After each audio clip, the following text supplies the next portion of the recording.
जय हिंद। इससे पहले हम आपको भाग 1 और भाग 2 पढ़ा करके खत्म कर दिए हैं। अगर आप वो वीडियो नहीं देखें तो जाइए यूट्यूब पर और देख लीजिए, ठीक है। तो आज उससे आगे शुरू करते हैं, यानी कि भाग 3 मूल अधिकार, मूल या फिर मौलिक अधिकार। देखते हैं किसे कहते हैं मूल अधिकार या फिर ये क्या होते हैं, ठीक है। मूल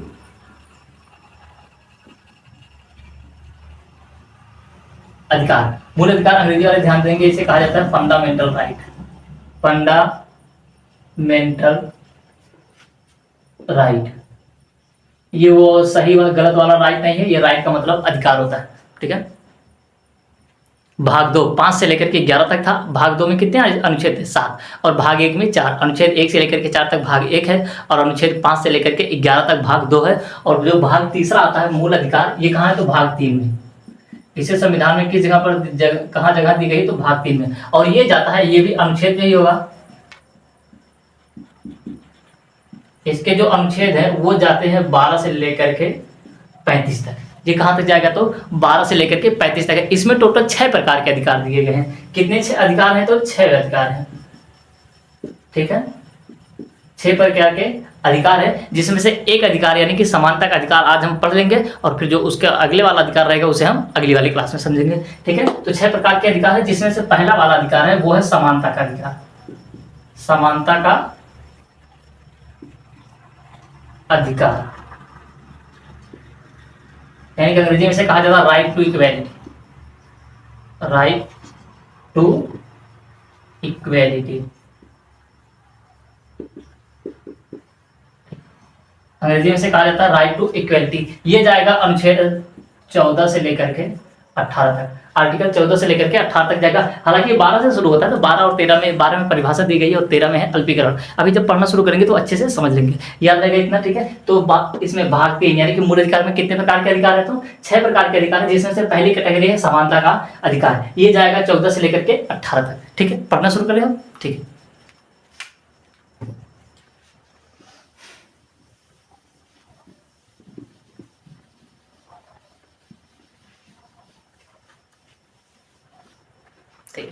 देखो लोग, समानता का अधिकार। देखिए, हमने आपसे कहा है ना कि हम आपको पूरी पॉलिटी का संविधान, मतलब पूरी जो इंडियन पॉलिटी है, जो भारतीय संविधान है, उसमें जितने अनुच्छेद है वो सारा अनुच्छेद हम आपको याद करवा देंगे, ठीक है। इसके लिए आपको कहीं पर जाने की जरूरत नहीं है, यूट्यूब पर कहीं भी बहुत ज़्यादा वीडियो देखने की जरूरत नहीं है। आप हमारे चैनल पर आ जाइए, बस 10 मिनट में देखिए, 10 से 12 मिनट की वीडियो थी जो पहली वाली, उसमें अनुच्छेद 1 से लेकर के 4 तक याद करवा दिए। और कल जो वीडियो अपलोड किए वो थी 15 मिनट की। 15 मिनट में 7 ये पूरा भाग 2 पूरा खत्म हो गया, अनुच्छेद 5 से लेकर के 11 तक। और ये आज 12 से लेकर के 18 तक 6 अनुच्छेद आज आपको याद करवा देंगे, फिर अगली वाली क्लास में। और ऐसे करते करते पूरा का पूरा जो 395 अनुच्छेद है आपको याद हो जाएंगे, ठीक है। तो शुरू करते हैं। तो हम लोग देखते हैं पहले अनुच्छेद 12। अनुच्छेद 12, अनुच्छेद 12 में कहा गया है, 12 में दी गई है परिभाषा। 12 में दी गई परिभाषा। किसकी परिभाषा दी गई? तो राज्य की, कि राज्य किसे कहा जाएगा।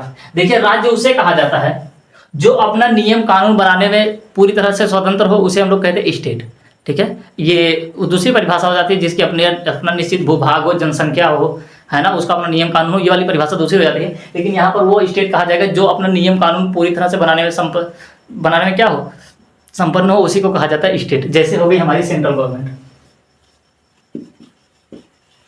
सेंट्रल गवर्नमेंट जो है ये क्या करती है? अपना नियम कानून स्वयं बनाती है ना। तो इसे ये भी क्या है? स्टेट है। और दूसरा स्टेट गवर्नमेंट।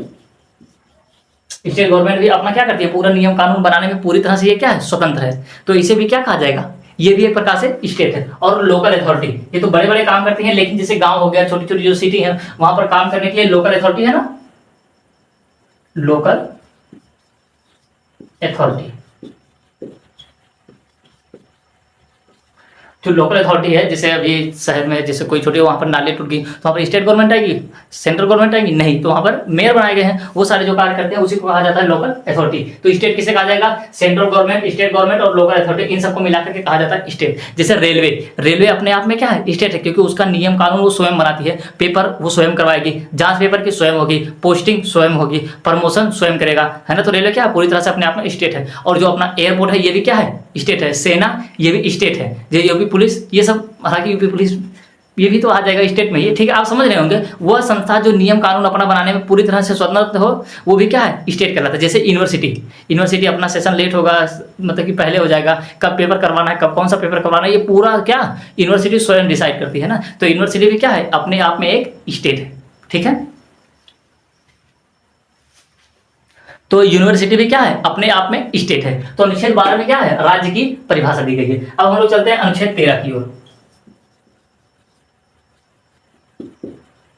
अनुच्छेद 13 में कहा गया अल्पीकरण की बात करी गई है, अल्पीकरण। हालांकि ये जो अल्पीकरण है, इसमें बहुत ही ज्यादा मतलब टिप्पणी की जाए तो ये दिन भर खत्म ही नहीं हो पाएगा अल्पीकरण, लेकिन हम लोग छोटा सा समझ लेते हैं अल्पीकरण का मतलब। देखो, अल्पीकरण का मतलब होता है इससे पहले यानी कि प्री कॉन्स्टिट्यूशन, है ना, और बाद में भी। अल्पीकरण का मतलब होता है, देखो, जब हमारा संविधान बना, संविधान बनने से पहले भी बहुत सारे नियम कानून थे, जैसे शरिया का कानून, जैसे मुस्लिम लोग का हो गया, हिंदू लॉ, मुस्लिम लॉ, दुनिया भर के कानून थे, वो सारे कानून रहेंगे, ठीक है। लेकिन अल्पीकरण में कहा गया है अनुच्छेद 13 में कि देखिए भाई साहब, आपके जितने भी कानून है वो रहेंगे, है ना, वो रहेंगे, लेकिन हम व्यक्तियों को कुछ मूल अधिकार दे रहे हैं, लेकिन यदि आपका जो पहले का कानून है, जो हम मूल अधिकार दे रहे हैं, अगर उसका हनन करेगा तो हम आपके कानून को खत्म कर देंगे। ये संविधान में स्पष्ट बातें कही गई हैं। मतलब कहा गया है कि देखिए, पहले का जितना भी कानून है वो सारे कानून चलेंगे, ठीक है, लेकिन अगर उसमें से कोई भी ऐसा कानून है जो वर्तमान में मूल अधिकार को डिस्टर्ब कर रहा है, तो उस कानून को क्या कर दिया जाएगा, खत्म कर दिया जाएगा। उस कानून को क्या कर दिया जाएगा, खत्म कर दिया जाएगा। और एक चीज मतलब कि देखा गया है कि सरकार बाद में भी कोई ऐसा कानून नहीं बनाएगी कि वर्तमान में मूल अधिकार का हनन हो, नहीं तो ऐसे भी कानून को भी क्या कर दिया जाएगा, खत्म कर दिया जाएगा। और खत्म कौन करेगा, तो सुप्रीम कोर्ट, है ना, क्योंकि सुप्रीम कोर्ट को मूल अधिकार का रक्षक कहा जाता है। ये सीधा क्वेश्चन पूछ लेता है कि मतलब कि मूल अधिकार का रक्षक किसे कहा जाता है, तो सुप्रीम कोर्ट को, ठीक है। तो उसे खत्म कौन करेगा, सुप्रीम कोर्ट। देखिए, प्री कॉन्स्टिट्यूशन और बाद में भी, देखिए, ये हमारे संविधान के निर्माता लोग बता करके गए हैं कि पहले का जितना भी कानून है आपका चलेगा, लेकिन वर्तमान में मूल अधिकार को डिस्टर्ब करेगा तो हमारा संविधान उसे खत्म कर देगा, और खत्म करने की पूरी शक्ति दी गई सुप्रीम कोर्ट को। और बाद में सरकार भी कोई ऐसा कानून नहीं बनाएगी कि जो वर्तमान में मूल अधिकार को डिस्टर्ब करेगा, नहीं तो हम उसे क्या कर देंगे, खत्म कर देंगे। और इसी में आता था 3 तलाक, है ना। 3 तलाक देखिए अपना उनका पर्सनल कानून है, उसमें कोई हस्तक्षेप नहीं कर सकता। देखिए भाई, वो उनका उसने, लेकिन उसमें एक 3 तलाक में था तलाक़े बिद्दत। 3 प्रकार के तलाक होते हैं, एक तलाक़े हसन, तलाक़े अहसन और तलाक़े बिद्दत। उसमें जो तलाक़े बिद्दत था वो डिस्टर्ब कर रहा था, क्योंकि तलाक बोल देने से तलाक हो जाता था। अब बताइए, एक छोटी सी मतलब कि तीन शब्द बोल देंगे तो किसी का जिंदगी खराब नहीं हो जाएगा। तो इसीलिए उस कानून को क्या कर दिया गया, खत्म कर दिया। ये क्यों खत्म कर दिया गया, क्या है ये, इस पर हम एक सेपरेट वीडियो यानी कि एक अलग से वीडियो बना चुके हैं। अगर आप कमेंट करेंगे, अगर आपको वो वीडियो नहीं मिली तो आप कहेंगे, तो हम फिर से उसके लिए क्या करेंगे, एक वीडियो अलग से बना देंगे कि 3 तलाक क्या था, कैसे खत्म किया गया, क्यों खत्म कर दिया गया, कब खत्म किया गया। इसके ऊपर क्या है, एक बहुत ही बड़ी डिबेट है, इसलिए इसका क्लास अलग से हो जाएगा, ठीक है। आज गर्मी बहुत ज्यादा है, ठीक है। तो अल्पीकरण का मतलब समझ में आया ना। अनुच्छेद 13 में यही कहा गया है कि बाद में कोई ऐसा कानून नहीं बनेगा, और ना ही पहले कोई कानून है जो वर्तमान में मूल अधिकार को हनन करेगा, उसे हम क्या करेंगे, खत्म कर देंगे, ठीक है। तो अब हम लोग चलते हैं अनुच्छेद 14 की ओर। अब से यहां से हमारा शुरू होता है समानता का अधिकार, ठीक है।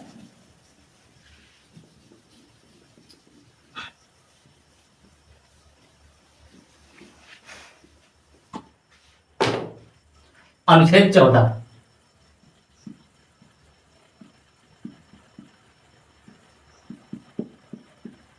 अनुच्छेद 14 में बातें कही गई हैं। इसमें 2 प्रकार की बातें कही गई हैं ना। एक कहा गया है कानून के समक्ष समानता,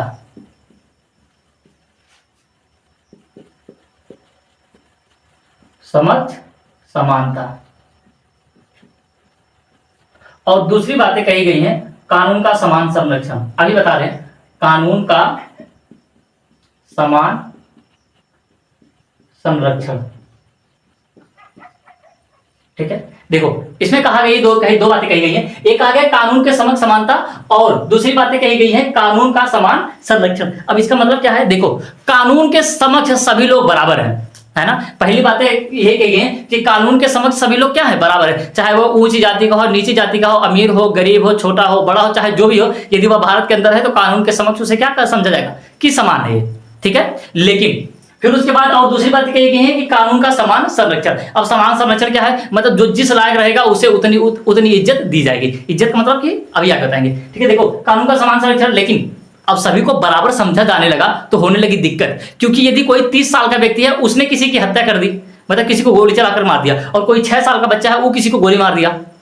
अब ये भी तो हो सकता है जैसे कोई 4 साल का बच्चा है, उसके हाथ में कोई बंदूक दे रहा है कि ले ले बाबू पकड़ पकड़ पकड़, वो पकड़ लिया, कह रहा पूछे चाचा जी का है, तो कह रहा ले बेटा ये दबाओ, ये दबाओ, ये तेरे बाबू जी ने इस सीने पर सटा के ले मार दे इसको, और वो बेचारा ट्रिगर दबा दिया और उसके बाप को लग गई गोली और चला गया उसका बाप ऊपर। हाँ, और कोई 30 साल का व्यक्ति है, वो जानबूझ करके ऐसे निशाना लगाकर किसी को मारा है, तो आप दोनों में से गुनाहगार किसे समझेंगे? 30 साल वाले व्यक्ति को ना, क्योंकि जो छोटा बच्चा है हो सकता है क्योंकि उसकी अपनी बुद्धि नहीं खुली अभी, कोई उससे जबरदस्ती या फिर दबाव में आकर के या फिर बहला फुसला करके उससे कांड करवा सकता है। इसीलिए कहा गया कि भाई साहब नहीं, कानून का समान, मतलब कि कानून के समक्ष सभी को समानता मत करिए, नहीं तो गलती हो, मतलब कि दिक्कत होने लग जाएगी। क्योंकि अभी आपने देखा होगा कि ट्रेन में बैठने के लिए जो बड़ा मतलब कि व्यक्ति होता है 20 साल का, उसका टिकट पूरा लगता है, और कोई छोटा बच्चा होता है तो उसका टिकट आधा लगता है। क्यों? क्योंकि ये जरूरी भी है। अभी देखिए महिलाएं कि बहुत सारी जगहों पर महिलाओं को छूट दे दी जाती है, जैसे SC ST वाले हो गए, वो भी तो कानून के अंदर आते हैं ना, उनको भी क्या कर दिया, कहीं जगह पर छूट दे दी गई है। हालांकि ये दूसरा टॉपिक हो जाता है, लेकिन उनको भी कहीं कहीं पर क्या कर दी गई, छूट दे दी गई, क्योंकि ये क्या होता है, बहुत ही ज्यादा जरूरी होता है। अगर ऐसा नहीं किया जाएगा तो इसका मिसयूज होना शुरू हो जाएगा। इसीलिए कह दिया गया कानून का समान संरक्षण, मतलब कि आप जिस लायक है आपको उतनी ही सजा मिलेगी, है ना। आप जिस लायक है, इसलिए देखोगे छोटे महिलाओं को अभी तक फांसी नहीं हुई, एक महिला को होने वाली थी और पता नहीं हुई कि नहीं, हम न्यूज भी नहीं देखे, है ना। इसलिए देखोगे अभी बहुत सारे लगभग 750 पुरुषों को फांसी हो चुकी है और महिलाओं को अभी तक फांसी नहीं हुई। क्यों? क्या ये मर्डर नहीं कर रही हैं? बहुत कर रही हैं भाई। कोई आदमी है वो तो तुमको सामने से आकर के मारेगा, मतलब पीछे से ही मार देगा, लेकिन तुमको पता चलेगा, और महिला तुमको षड्यंत्र से मार देगी, इतना जहर उगलेगी ना तो जाके घर पे खुद ही फांसी लगा लोगे। इसलिए उसका नाम नहीं आता है। इसका क्या मतलब, वो उसका हाथ नहीं है, उसका भी पूरा हाथ रहता है, समझ रहे ना। अरे यार ये सबूत नहीं छोड़ती है, नहीं तो तुम अपना दिमाग लगाओ। जो महिला घर से निकलने के बाद लाइट, पंखा, AC, फ्रिज, कूलर सब कुछ बंद करके और गेट पर ताला मारने के बाद लटक करके चेक करती है कि सही से बंद है कि नहीं, वो बताओ वो सबूत छोड़ देगी? नहीं छोड़ देगी। और ये तो मर्द बेवकूफ है ना, मारने के बाद वहीं खड़ा हो जाता है, कहते चाकू इसके पीठ पे फंसा, मतलब कि इसके हाथ में दे दो, सुसाइड का केस बनेगा। और चाकू कहाँ मारा है? पीठ पे। अब बताओ पीठ पे कैसे अपने सुसाइड कोई करेगा? नहीं, तो आदमी फंस जाता है, दिमाग ही नहीं लगाता है। ठीक है, तो कानून का समान संरक्षण होगा। यहाँ पर क्या होगा? कानून का समान संरक्षण, है ना। जो जिस लायक रहेगा उसे उतनी ही सजा मिलेगी। ठीक है, और देखो अब आता है अनुच्छेद 15। अनुच्छेद 15, इसमें कहा गया है आप किसी से पांच प्रकार मतलब कि 5 आधार पर किसी से भेदभाव नहीं कर सकते। कितने आधार पर? 5 आधार पर भेदभाव नहीं कर सकते हैं। और ये 5 आधार कौन कौन से हैं? तो लिंग, जाति, धर्म, जन्म स्थान और वंश के आधार पर।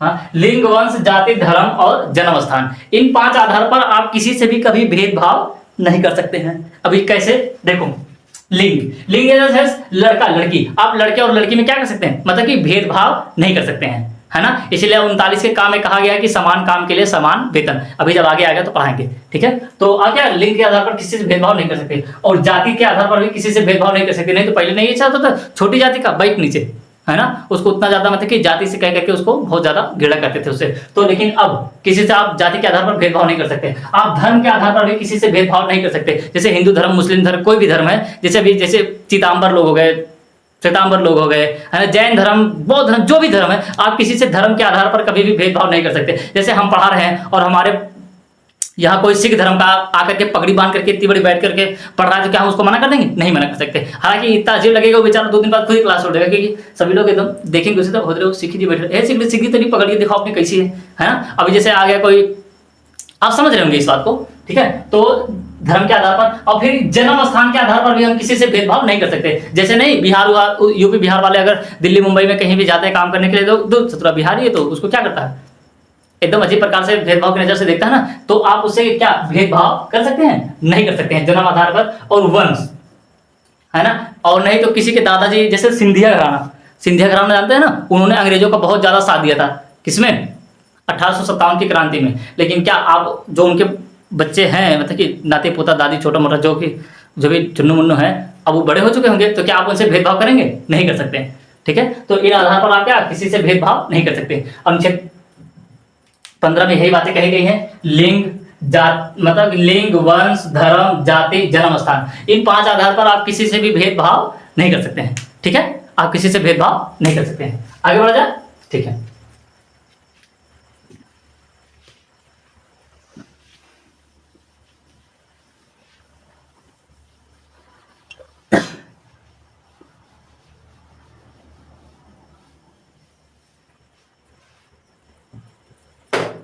ठीक है। तो अब हम लोग देखते हैं अनुच्छेद 16, सॉरी इसको भी मिटा देते हैं।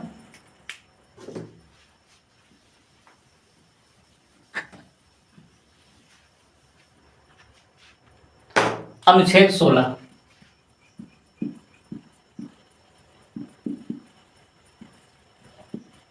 अनुच्छेद 16 में कहा गया है लोक नियोजन, लोक नियोजन, लोक नियोजन, इसका मतलब होता है नौकरी में समानता, नौकरी में समानता। ठीक है, 16 में क्या कहा गया है, लोक नियोजन की बात की गई है, नौकरी में समानता, और यहीं पे आ जाता है आरक्षण।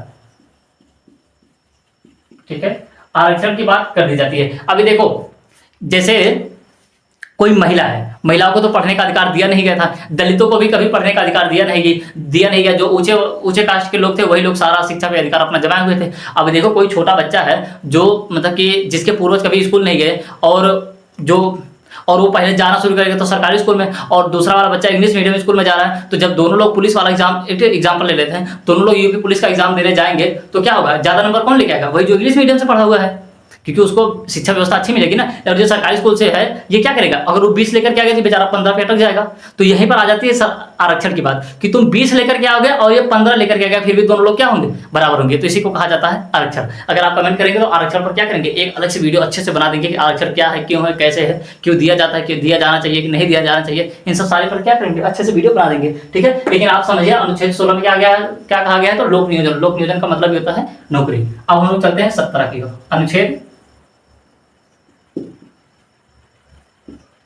17, अनुच्छेद 17, अनुच्छेद 17 में कहा गया है अस्पृश्यता, अस्पृश्यता, अस्पृश्यता मतलब अनटचबिलिटी, अनटचबिलिटी, बिलिटी, इसका मतलब होता है छुआछूत, छुआछूत का अंत कर दिया गया है। अस्पृश्यता का मतलब होता है छुआछूत, जैसे नहीं पहले छोटी जाति बड़ी जाति छुआछूत में बहुत ज्यादा भेदभाव होता था ना, किसी के हाथ नहीं, मतलब कि लोग दलितों को छूना नहीं पसंद करते थे, है ना, लेकिन अगर उनके हाथ का पैसा तो ले लेंगे, उनके हाथ का अगर पैसा है तो ले लेंगे, लेकिन अगर वो आकर के उनके दीवार पे हाथ रख दिया ना तो उनकी दीवार अपवित्र हो जाती है ना। इतना ज्यादा उनसे क्या होता था, भेदभाव होता था। लेकिन जाते थे चप्पल सिलवाते थे उसके, वो चमड़े का काम करता था, चप्पल सीता था, जब चप्पल उससे सिलवाते थे और जब चप्पल पहनते थे तब छुआछूत नहीं होता था, मतलब तब वो अशुद्ध नहीं होते थे। अगर उसने उनका हाथ छू लिया तो वो अशुद्ध हो जाते थे। देख रहे हैं चमचागिरी, इसे चमचागिरी नहीं, इसे क्या बोलते हैं जी, बेशर्मी कहते हैं, है ना। अगर हम किसी के हाथ का पैसा ले रहे हैं और उसके हाथ से, मतलब एक बार उसने हमें पैसा दे दिया, हमने ले लिया, उससे हम अछूत नहीं हुए, मतलब हम अपवित्र नहीं हुए, लेकिन अगर वो अपने हाथ से हमें छू दिया तो हम अपवित्र हो गए। ये सब क्या होती है, इसे कहा जाता है बेशर्मी, है ना। तो ऐसे ही पहले हमारे देश में हुआ करता था, जिसे आज के डेट में खत्म कर दिया गया है अस्पृश्यता, मतलब कि छुआछूत का क्या कर दिया गया है, अंत कर दिया गया है। अरे अभी इन ब्राह्मणों ने तो ऐसा सा कानून बनाया था कि त्रवणकोर एक जगह है केरल, हम अक्सर अपनी क्लास में उस बात का जिक्र करते रहते हैं कि केरल में यही ब्राह्मणों ने वहाँ की जो दलित महिला थी उनको अस्तर नहीं ढकने देते थे लोग, और ये समाज में मुंह दिखाने लायक है, नहीं दिखाने लायक है। ठीक है, तो अस्पृश्यता समझ में आया ना, अस्पृश्यता क्या है, छुआछूत का अंत कर दिया गया है कि अब आप किसी से भेदभाव नहीं कर सकते। लेकिन हाँ, यदि पॉजिटिव डिस्क्रिमिनेशन है, पॉजिटिव डिस्क्रिमिनेशन यानी कि जरूरी है तब आप कर सकते हैं। जैसे किसी को कोई बीमारी है तब वहां पर आप छुआछूत कर सकते हैं, है ना। जैसे किसी को कोरोना हो गया तो क्या उसको अपने पास में बैठाएंगे, नहीं बैठाएंगे। अगर जरूरी है तब आप छुआछूत कर सकते हैं, लेकिन बिना मतलब के जाति की वजह से या फिर किसी और वजह से, गरीबी की वजह से आप किसी से भेदभाव करेंगे तो इंसान के अंदर तो इंसानियत बची ही कहाँ है ना। अगर आप किसी से छुआछूत कर रहे हैं जाति के आधार पर या फिर किसी और आधार पर, तो आप इंसान हैं नहीं, इंसान नहीं रहेंगे फिर आप। ठीक है, तो इसी को क्या कर दिया गया, खत्म कर दिया गया है। लेकिन हाँ, अगर जरूरी है तब आप कर सकते हैं। ठीक है, तो अनुच्छेद 17 में यही कहा गया है, अस्पृश्यता का अंत कर दिया गया। अब हम चलते हैं अनुच्छेद 18 तक।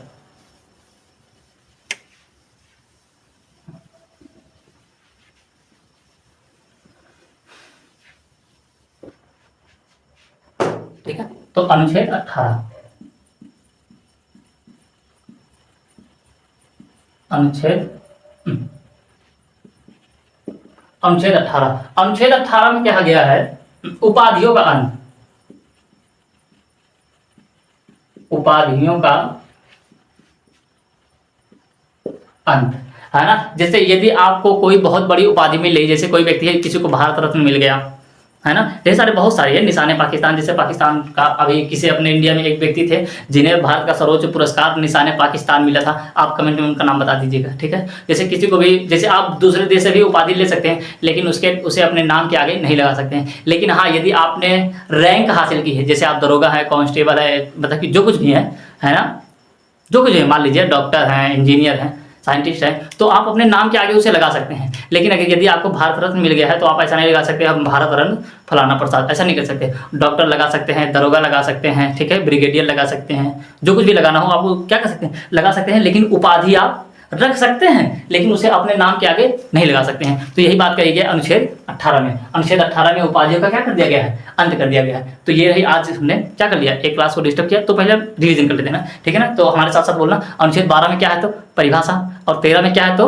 अल्पीकरण, 14 में क्या है तो कानून के समक्ष समानता, है ना, और 15 में क्या है तो लिंग, जाति, वंश, धर्म, जन्म स्थान, इन सब से आप क्या किसी से भेदभाव कर सकते हैं, नहीं कर सकते हैं। और अनुच्छेद 16 में क्या है, नौकरी, नौकरी ना लोक नियोजन, और 17 में क्या है तो अस्पृश्यता यानी कि छुआछूत का अंत, और 18 में क्या है तो उपाधियों का अंत कर दिया गया है, ठीक है। तो आज हमने देख लिया अनुच्छेद 18 तक, एक से लेकर के फिर शुरू कर लेते हैं। पहले में क्या है तो पहले में क्या है, भारत राज्यों का संघ है, अनुच्छेद 1 से शुरू करते हैं। अनुच्छेद 1 में क्या है तो भारत राज्यों का संघ है। अनुच्छेद 2 में क्या है तो क्या है, संसद विदेशी राज्यों को मिला सकती है। और अनुच्छेद 3 में क्या है तो किसी भी राज्य में परिवर्तन कर सकती है। और अनुच्छेद 4 में क्या कहा गया है तो जब संसद अनुच्छेद 2 और 3 का कार्य कर रही होगी तो कोई भी इसमें टांग नहीं अड़ाएगा, यानी किसी अनुच्छेद 368 से बाहर कर दिया गया।